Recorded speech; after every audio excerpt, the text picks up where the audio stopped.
Comment es-tu arrivé au volley assis? Alors, je suis arrivée au volley assis grâce à un entraîneur de volleyball valide à Mitry-Mory.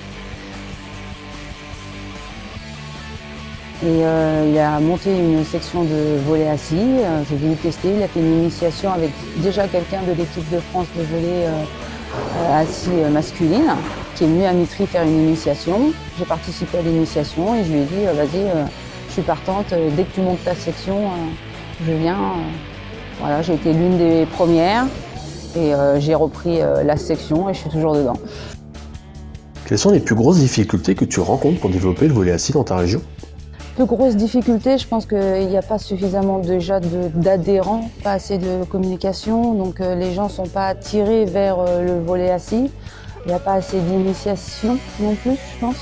Les gens, comme ils ne voient pas ce que c'est que le volley assis, si on leur dit venez au volley assis, ils ne comprennent pas ce que c'est.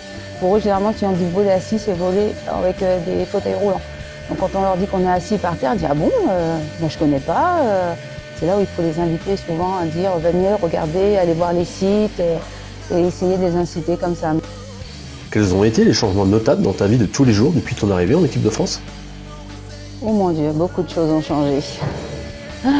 Alors déjà, le fait de rentrer en équipe de France, il y a le statut.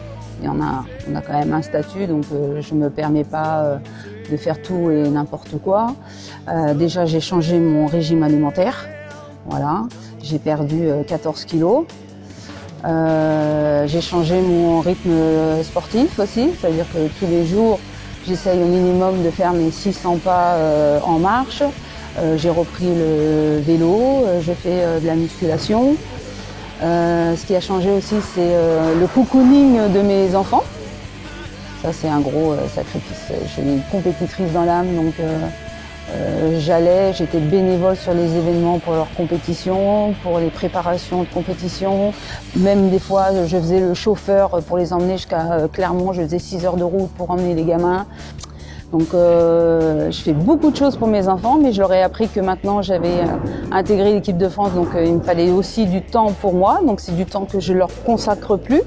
Donc au début c'était un peu difficile pour eux, maintenant ils ont compris le système, je m'en vais en stage pendant un anniversaire, je m'en vais en stage alors qu'ils ont une compétition sportive parce que ce sont des compétiteurs. Donc ils n'ont plus maman qui est là dans les gradins, allez vas-y mon fils, vas-y ma fille. Donc ça c'est un grand changement pour eux et pour moi.